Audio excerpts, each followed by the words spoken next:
Vamos falar um pouco sobre simetria. Eu já fiz alguns conteúdos aqui falando sobre simetria, mas hoje a gente vai buscar uma fala do Tostão lá atrás e eu vou falar da simetria por dois aspectos. Um na questão de função, outro na questão de posição. Olá pessoas, tudo bem com vocês? Eu sou o Rodrigo Seixas, estou aqui em mais um vídeo do PFQL. Hoje a gente vai falar sobre simetria no futebol, então vamos direto para o assunto e o assunto é um texto que eu vi outro dia do Tostão em 2003.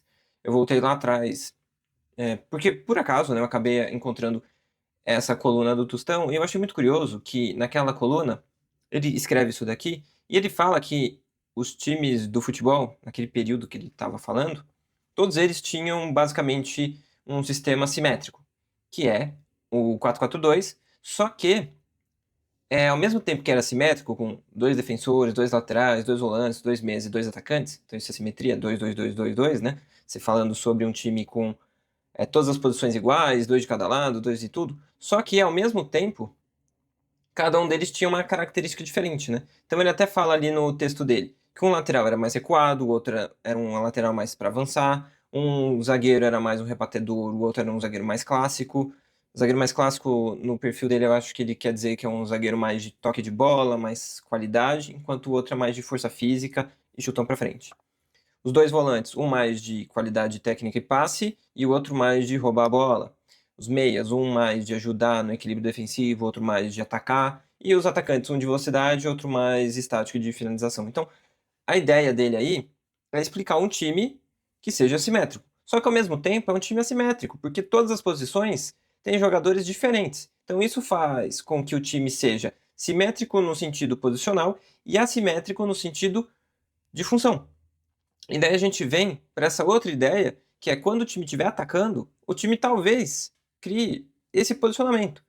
E daí você olhando o time em campo, é um time todo assimétrico, né? Talvez esse defensivo ficasse um pouco mais para trás aqui, esse passador um pouco mais para frente, mas de qualquer forma, fica um time assimétrico, né? Porque você tem um lateral mais recuado, outro que avançou. Então, não só os jogadores de posições iguais têm características diferentes, como o desenho do time em campo vai ficar assimétrico, né? Porque se você fala que o lateral direito vai ser mais recuado, então a função dele em campo e a característica dele como jogador não vai ser a mesma do outro. Então você vai ter um time assimétrico e o desenho também vai ser um pouco torto. Isso não necessariamente vai fazer esse time ser ruim ou bom. É mais entrando por esse contexto de você entender qual é essa assimetria ou não desse time. Mas, de qualquer forma, é um time que está dentro da simetria por uma perspectiva, mas está dentro da simetria por outra perspectiva. E aqui a gente tem as diferenças, né, da simetria de posição e da simetria de função. Então, aqui do lado esquerdo, você tem um time que todos os jogadores estão seguindo um posicionamento simétrico. Então, você tem os jogadores. Aqui eu estou pensando num time num 4-3-3 atacando, possivelmente, né, um time hipotético. Aqui embaixo eu não escrevi as funções deles, porque eu acho que quando a gente está pensando em simetria de posição, não vem ao caso. Até vou ligar isso aqui mais para frente, mas por enquanto não. Então aqui você vê um time que tem 3 do lado esquerdo aqui, 3 do lado direito ali, 2 e 1 na amplitude e um 9 na frente. Então é um time que está bem simétrico. Se você dividir o campo no meio, você vai ver a mesma coisa dos dois lados. E aqui desse lado direito, você não faz isso. Porém, pensa o seguinte: aqui o 4, 5 e o 3, que são os dois zagueiros mais o volante, os três ficam na base da jogada. Então, os três estão fazendo a mesma função, certo? Ali na frente deles você tem o primeiro volante, que é um construtor, e agora vem a grande chave dessa questão aqui. Na esquerda, você tem um lateral esquerdo dando apoio na jogada. E o lado direito, o 2, né, que é o lateral direito, dando amplitude. Eles não estão fazendo a mesma função na jogada e não estão no mesmo posicionamento. Só que, se a bola que aqui está na esquerda estiver na direita, o lateral direito, aí ele passa a ser o do apoio e o 6, que é o lateral esquerdo, passa a ser o da amplitude. Então, ali está até escrito na função embaixo, né? A posição a função que ele vai fazer de acordo com o lado que tiver jogado. Então, se a jogada estiver do lado esquerdo, o 6 vai ser apoio e o 2 vai ser amplitude. Só que se tiver ao contrário, vai ser apoio do 2 e amplitude do 6. Então, é um time que joga igual, só que depende da perspectiva que a jogada tá.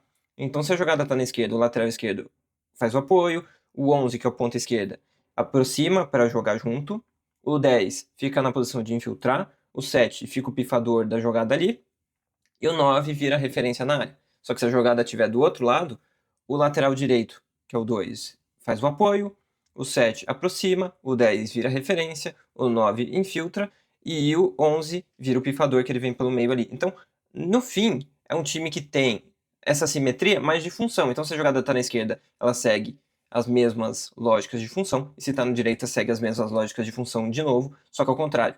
Né? Quem fazia uma coisa numa questão, faz outra na outra, mas a lógica continua a mesma.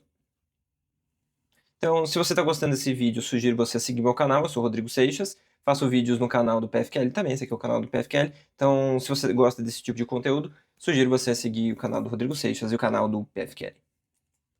Então, aqui a gente vê um pouco das duas simetrias, né?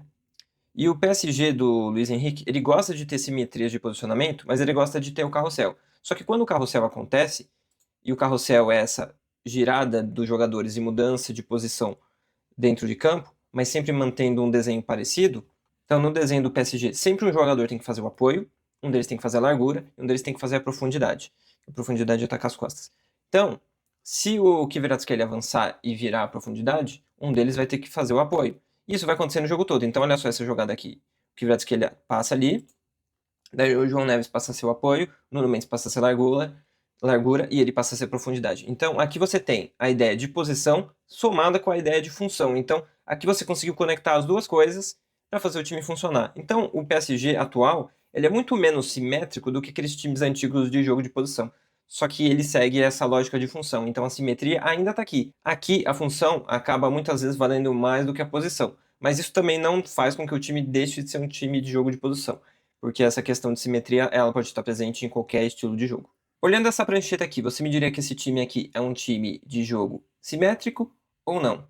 E eu vou te dizer que é um time de jogo simétrico, sim, mas não pela perspectiva de posição, é pela perspectiva de função. Então vamos entender o seguinte, a jogada está acontecendo aqui pelo lado esquerdo, a bola está aqui no camisa 6, que é o lateral esquerdo. Ele está aqui nessa posição, dando apoio para o ataque, então ele vai subir um pouco mais aqui para ajudar o ataque. Esse jogador aqui com a ponta esquerda, o 11, ele aproxima, o 10 fica aqui na posição para poder infiltrar aqui, o 9 fica de referência, o 7 vira um pifador, o outro lateral dá amplitude por aqui, esse volante aqui fica na construção, o outro abaixa para o meio da defesa e esses três aqui ficam na base da jogada. Então você tem um time que tem todos os jogadores, não necessariamente na mesma posição, mas com funções bem claras aqui. Só que o que acontece se a bola vir para cá? Bom, aí esse lateral vai dar o apoio, esse jogador vai se aproximar para jogar, esse aqui vai entrar na área como referência, esse aqui vai ficar aqui para poder infiltrar, esse aqui vai ficar na posição para ser um pifador, e esse aqui vai ficar na amplitude. Então é um time que é simétrico? Sim, mas muito mais na função do que na posição. Então quando você tira uma foto do jogo, ou você olha o time por cima, você pode até dizer que é um time assimétrico. E realmente, ele fica assimétrico. Só que as funções, elas vão se espelhar de cada um dos lados. E essa lógica também está presente em times que usam a posição como um aspecto importante. E o PSG atual do Luiz Henrique usa um pouco essa lógica também, numa questão que tem a ver com função e posição ao mesmo tempo. Então agora olha para isso aqui. É um time simétrico nos posicionamentos, certo? É um time que você olha em posição e você vê os jogadores numa posição clara de simetria, né? Só que tem uma lógica que é curiosa, que é o seguinte. Esse time ele faz um negócio que chama carrossel. Então, às vezes, esse jogador aqui, o número 10, às vezes ele está aberto aqui, esse jogador está por dentro. Só que esse daqui que está escrito junto é a função que o jogador tem naquela respectivo lugar. Então, se esse jogador aqui está aberto, o 11, ele está dando a largura para a jogada, para poder abrir o campo. Esse 4 aqui está dando apoio e esse aqui está nessa posição para atacar a profundidade. Só que se esse jogador vem para cá e esse vem para cá, além de eles trocarem de posição, eles trocam de função. Esse aqui passa a ser o jogador da profundidade e esse aqui passa a ser o jogador da largura. E para o time funcionar muito bem, hoje que você tem muitos times com marcação individual, a ideia é ficar rodando, rodando, rodando, para você ir criando essas dificuldades da marcação seguir. Então aqui você vê as duas questões acontecendo ao mesmo tempo. Os jogadores estão levando em conta a posição para ser a função em campo. Por isso que o Luiz Henrique gosta de jogadores tão versáteis assim, que conseguem jogar em várias posições do campo, fazendo várias funções. Então é isso, espero que vocês tenham gostado do vídeo. Eu sou o Rodrigo Seixas, estou aqui no PFQL para falar sobre futebol, trazer essas análises. E eu vou sugerir para vocês dois conteúdos que eu fiz no meu canal, que é o @seixas.comentarista, na verdade é a página do Instagram, né? Que são as 10 táticas que explicam a Copa do Mundo, e a frase do Abel e do Fernando Oliveira, técnico do Bragantino Sub-20, explicando um pouco sobre por onde atacar. E a outra sugestão vai ser um vídeo do Tabejamin. Tabejamin hoje trabalha com dados no Flamengo, mas antes ele também produzia conteúdo no Twitter, no YouTube, e ele tem um vídeo falando sobre simetria também, e ele dá alguns exemplos ali. Acho que é legal também esse vídeo para complementar o meu. Eu me inspirei um pouco nesse vídeo que eu já tinha visto há alguns anos. Daí, lendo aquele texto do Tostão, fui ver isso aqui também, surgiu essa outra ideia, e daí saiu esse vídeo aqui. Então é isso, espero que vocês tenham gostado, até o próximo vídeo e valeu!